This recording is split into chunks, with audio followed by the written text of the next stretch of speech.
I am going to travel 3-4 countries this year. उसके बाद काफ़ी ज़्यादा ना मैं डिप्रेशन में जाने लग गया। ऐसी ज़िंदगी जीने का क्या फ़ायदा जिसमें मज़ा नहीं आ रहा। और नई नई कंट्रीज दिखेंगी, नई नई जगह दिखेंगी। अब निकलते हैं, रिस्क लेते हैं। और अब मेरे पास दोनों वीज़ाज हैं, अपनी जॉब छोड़नी पड़ी।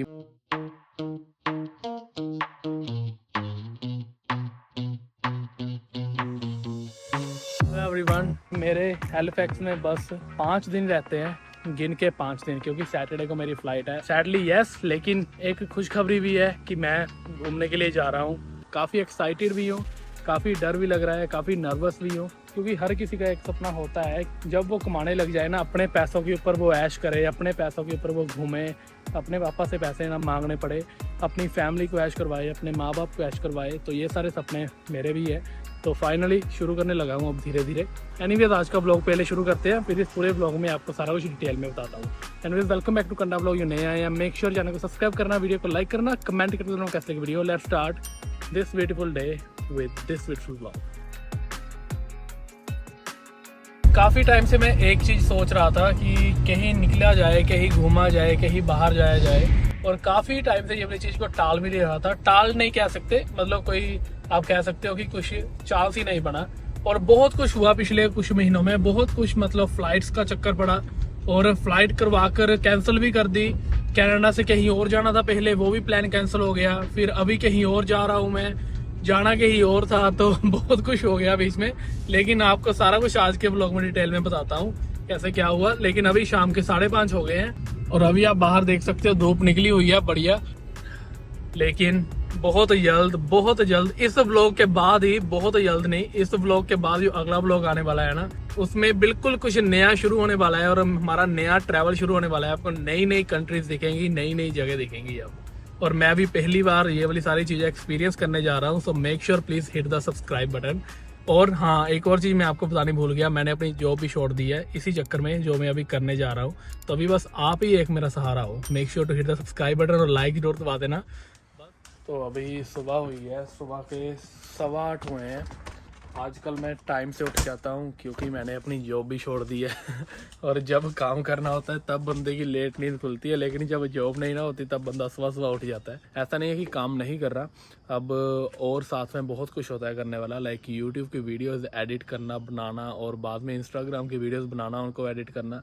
ये this is lot of work. और ऊपर से अब मैं ट्रैवल शुरू करने वाला हूँ, तो जिसके लिए मुझे प्रिपेयर करना है सारा कुछ। और अपने बैग्स वगैरह लेने थे, टिकट्स वगैरह बुक करनी थी, क्योंकि I am going to travel 3-4 countries this year. अपनी बात कंटिन्यू करते हैं। तो मुझे ये लगता है कि आपको पता होना चाहिए कि मैं कहाँ जा रहा हूँ, क्या करने वाला हूँ आने वाले कुछ महीनों में, ताकि आप भी मेरे ब्लॉग के साथ जुड़े रहो। तो मैं कनाडा को 6 साल पहले आया था और उस वक्त मैं ऑन स्टूडेंट वीज़ा आया था और मैं बच्चा था उस वक्त, ठीक है, 17-18 साल का। तब मैंने ऐसा कुछ सोचा नहीं था कि क्या करना है आगे जाकर। लेकिन कोइंसिडेंटली मैंने अपना यूट्यूब चैनल शुरू कर लिया, जिसमें मुझे बचपन से ही काफ़ी ज़्यादा इंटरेस्ट था। यूट्यूब चैनल में नहीं, लेकिन ऐसा कुछ करने में इंटरेस्ट था। तो यूट्यूब चैनल तो एक वो बन गया, कोइंसिडेंस बन गया कि चलो मैंने स्टार्ट कर लिया। तो इन्फॉर्मेटिव भी बनाई, ब्लॉग्स भी बनाए। लेकिन असल में मैं इन्फॉर्मेटिव ब्लॉगर नहीं हूँ, जो मतलब इन्फॉर्मेटिव वीडियोस बनाते हैं ना बैठ कर, मैं असल में वो बंदा नहीं हूँ। मुझे पसंद है ट्रैवल वीडियोस बनाना, घूमने जाना, वहाँ पर शूट करना, फिर बाद में आकर उसको एडिट करना, फिर अपलोड करना, अच्छा सा म्यूज़िक लगाकर, अच्छे से शॉर्ट्स डालकर। बहुत मज़ा आता है उसमें। मेरी PR लास्ट ईयर हुई, तो इस साल मैं मार्च में इंडिया से आया था वापस, फिर से अपनी वही वाली सेम जॉब शुरू कर दी। तो उसके बाद काफ़ी ज़्यादा ना मैं डिप्रेशन में जाने लग गया। डिप्रेशन था, पता नहीं क्या था।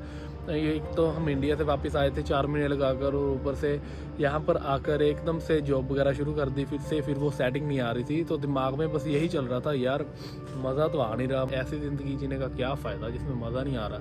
और ऊपर से अपनी फैमिली से दूर, इससे ज़्यादा कुछ तो हम इंडिया में थे। फिर मैंने डिसीज़न लिया कि चलो अभी यही उम्र है रिस्क लेने की, निकलते हैं, रिस्क लेते हैं, घूमते हैं, थोड़ा सा देखते हैं क्या रिजल्ट मिलता है। तो ये ऐसा हुआ कि मुझे ना इस साल जाना था न्यूजीलैंड। ये पक्का था कि मुझे इस साल न्यूजीलैंड जाना था, क्योंकि वहाँ पे मेरा ब्रदर रहता है, उसको मुझे मिलने के लिए जाना था। मैं देखने लगा टिकट्स यहाँ से कनाडा टू न्यूजीलैंड। और यहाँ कनाडा से ना न्यूजीलैंड बहुत दूर है। कनाडा एक तरफ है और न्यूजीलैंड दुनिया की दूसरी तरफ है, तो इसकी वजह से बहुत दूर पड़ जाता है। तो यहाँ से न्यूजीलैंड की कुछ टिकट पड़ रही थी आने जाने की, $2500-2600 की, समथिंग अराउंड दैट, ठीक है, बहुत महंगी टिकट पड़ रही थी। तो फिर मैंने इंडिया से चेक की टिकट, और इंडिया से न्यूजीलैंड की टिकट पड़ रही थी कुछ $1300-1400 की आने जाने की। फिर मैंने चेक की इंडिया की टिकट। मुझे इंडिया की टिकट पड़ रही थी कुछ $1000 $1200 की, और इससे भी सस्ती पड़ी, मतलब $900 समथिंग की मुझे टिकट पड़ी इंडिया की आने जाने की। फिर मैंने सोचा क्यों ना पहले इंडिया जाया जाए, फिर इंडिया जाने के बाद मैं जाऊँ न्यूजीलैंड, फिर वहाँ पर घूमूँ, है ना, तो वो सेम प्राइस में पड़ जाएगा। इतना ही नहीं, फिर न्यूजीलैंड जाने के बाद फिर मैंने सोचा अब मैं निकल तो रहा हूँ ट्रैवल करने के लिए, क्यों ना और ट्रैवल किया जाए आगे। फिर मैंने न्यूजीलैंड का वीज़ा अप्लाई किया। पहले तो मेरा वीज़ा आ गया, न्यूजीलैंड का अप्रूव्ड हो गया मेरा वीज़ा, ठीक है, टूरिस्ट वीज़ा। फिर मैंने सोचा कि न्यूजीलैंड के साथ ही तो ऑस्ट्रेलिया है, अब मुझे मौका मिल रहा है, क्यों ना फिर ऑस्ट्रेलिया भी जाऊँ। अगर बाद में मुझे ऑस्ट्रेलिया जाना पड़ेगा, I have to spend like $3000-4000, right. अभी तो बस $200-300 में टिकट आ जाएगी ऑस्ट्रेलिया की न्यूजीलैंड से। तो फिर मैंने प्लान बनाया ऑस्ट्रेलिया जाने का, और मैंने कर दिया अप्लाई ऑस्ट्रेलिया का टूरिस्ट वीज़ा। होपफुली वो भी अप्रूव होकर आ गया, और अब मेरे पास दोनों वीज़ाज हैं, न्यूजीलैंड का भी है और ऑस्ट्रेलिया का भी है। तो अभी फिर मैंने प्लान बनाया कि चलो अब चलते हैं पहले इंडिया, फिर जाएंगे न्यूजीलैंड, फिर जाएंगे ऑस्ट्रेलिया, फिर वापस इंडिया आएंगे, अगर मन किया फिर वापस कनाडा। लेकिन इसी के बीच में मुझे एक बहुत बढ़िया ऑफ़र मिल गया, और वो था अबू धाबी, दुबई। तो फिर रास्ते में आना था दुबई, और इतिहाद एयरवेज ने बहुत बढ़िया ऑफर चलाया हुआ था कि आप अबू धाबी में रुक सकते हो और वहाँ पर रह सकते हो। तो रास्ते में ही आता है अबू धाबी, तो मैंने सोचा कि क्यों ना फिर अबू धाबी भी घूमा जाए। फिर मैंने किया रास्ते में अबू धाबी बुक, ठीक है। तो अब सबसे पहले यहाँ से जाऊँगा टोरंटो, टोरंटो से न्यूयॉर्क, न्यूयॉर्क से अबू धाबी, अबू धाबी से इंडिया, फिर इंडिया रहकर फिर आगे की टिकट्स करवाएंगे न्यूजीलैंड और ऑस्ट्रेलिया की। तो ये सारा प्लान है, लेकिन ऐसा नहीं है कि ये प्लान बस रातों रात बन गया, दिमाग में आ गया। बहुत ज़्यादा रिसर्च करनी पड़ती है, बहुत ज़्यादा चीज़ें डिसाइड करनी पड़ती है, बहुत कुछ सोचना पड़ता है। अपनी जॉब छोड़नी पड़ी मुझे, ये भी एक बहुत बड़ी बात है कि मैंने अपनी जॉब छोड़ दी। लेकिन मुझे लगता है कि अगर रिस्क लेने हैं ना, रिग्रेट्स आर बिगर, ठीक है, रिग्रेट्स आर सो बिग। अगर आप आज रिस्क नहीं ले रहे तो आप 10 सालों के बाद, 15 सालों के बाद जब रिग्रेट करोगे इस बात को, तब बहुत फील होगा। तो अभी बस रेडी होकर हटा हूँ, और आज ना फ्रेंड्स के घर जा रहे थे उनको मिलने के लिए। लेकिन जब भी मैं रेडी होता हूँ ना, तो रेडी होने पर एक चीज जरूर होती है जो मैं लगाता हूँ, वो है एक अच्छा सा परफ्यूम या फिर scent. My favourite scent right now is Dossier, so here it is. तो मेरे पास इनके 6 अलग अलग तरह के सेंट्स हैं रोजियर के, लेकिन इनमें से ऑलमोस्ट सभी मेरे फेवरेट है। लेकिन this is the woody rum, woody rum is my favourite right now. तो बहुत अच्छी पैकिंग है सबसे पहले तो इनकी, अगर आप ओपन करोगे तो आपको मजा आएगा तब देखते ही। तो this is the small bottle, बहुत बढ़िया है, बहुत अच्छी पैकिंग है, मजा आता है। तो right now this is my favourite perfume dossier, और अगर आप बाय करना चाहते हो the link is in the description. वहां पर जाकर आप अपनी चॉइस के अलग अलग तरह के सेंट्स आते हैं, और बहुत ही बढ़िया सेंट्स है, वेरी अफोर्डेबल, एक प्रीमियम से फील आती है जब आप लगाकर बाहर जाते हो। और अगर लगाना है तो क्यों ना कोई अच्छा लगाया जाए ना। Check out the link in the description. जब मैं इस बार इंडिया गया था ना, तब मुझे बहुत फील हुआ, हम यहाँ पर रहते हैं लेकिन हमारी फैमिली वहाँ पर अकेली है ना पीछे। अब इसमें एक और मुझे बहुत ज़्यादा फील होता है तब जब उनको असल में हमारी ज़रूरत होती है, लेकिन हम यहाँ पर होते हैं। और एक और बात कि बहुत लोग ऐसा करते हैं जो कनाडा में रहते हैं, अगर आप कनाडा में रहते हुए मेरी वीडियो देख रहे हो, कि वो सोचते हैं कि हम 5 साल 10 साल बाद इंडिया जाएंगे जब हमारी PR हो जाएगी। मैं फर्स्ट टाइम 3 साल बाद गया था, 2.5-3 साल बाद। That's not a very long time, इतना टाइम बंदे की स्टडी खत्म होने में लग जाता है। और वैसे भी जब हम बच्चे आते हैं 18-19 साल की, तो इतना टाइम मैटर नहीं करता। लेकिन जब आप बड़े आते हो, जब आपके पेरेंट्स आर ऑलरेडी ओल्ड, तब ट्राई किया करो कि आप जल्द से जल्द, ज़्यादा से ज़्यादा जितना इंडिया जा सकते हो, जितना उनके साथ टाइम स्पेंड कर सकते हो करो। अगर नहीं तो उनको जितने जल्दी यहाँ पर कनाडा बुला सकते हो तो कनाडा में बुलाओ, और अपने साथ यहाँ पे रखो। क्योंकि ऐसे अकेले रहना, ऐसे मुझे लगता नहीं है कि this is a good life. हमने कनाडा आना क्यों डिसाइड किया था, इसलिए डिसीजन लिया था कनाडा आने का कि हमारी लाइफ बढ़िया होगी यहाँ पर आकर, हम अपना बढ़िया टाइम स्पेंड करेंगे, अपनी फैमिली के साथ रहेंगे, अपनी फैमिली को खुशियाँ देंगे बाद में जब हम सेटल हो जाएंगे। लेकिन अगर रह ही दोनों अलग अलग रहे हैं, आपकी फैमिली अलग रह रही है इंडिया में, आप यहाँ पे अलग रह रहे हो, और मिलते हो 10 साल में एक बार, तो उसका क्या फ़ायदा है ना।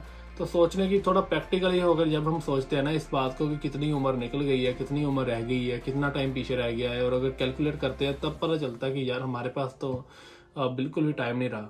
मेरा प्लान तो यही है अब घूमने का, और साथ में आपका सपोर्ट चाहिए, आपका प्यार चाहिए। Make sure to hit the like button and comment down below आप क्या सोचते हैं इस चीज़ के बारे में। लेकिन हाँ, एक चीज़ मैं आपको बता दूं, इस बार जब मैं 4 महीने इंडिया रहा ना, तब मुझे बहुत ज़्यादा खुशी फील हुई। मतलब वहाँ पे रहते हुए बंदे को कभी भी डिप्रेशन फील ही नहीं हो सकता, लेकिन यहाँ पर मैं पिछले 3-4 महीनों में ना बिल्कुल भी एक्टिव नहीं था अपने यूट्यूब के ऊपर, बिल्कुल भी एक्टिव नहीं था अपने इंस्टाग्राम के ऊपर। मैं ये नहीं कहूंगा कि आप मुझे देखकर घूमने के लिए निकल जाओ, मैं सिर्फ अभी जा रहा हूँ 2-3 महीने घूमने के लिए, तो देखते हैं कैसे रहते हैं। आने वाले व्लॉग्स काफी बढ़िया आने वाले हैं, काफी मजा आने वाला है। अब ये एक सीरीज शुरू हो रही है आज से, जो कि अगले 3-4 महीनों तक चलेगी, जिसमें आपको बहुत सारी वीडियोस देखने को मिलेंगी। और हाँ, यहाँ पर मैंने आपको कहा ना मैं अबू धाबी में रुक रहा हूँ। I am going to Abu Dhabi for free of cost, I am staying in Abu Dhabi for free of cost.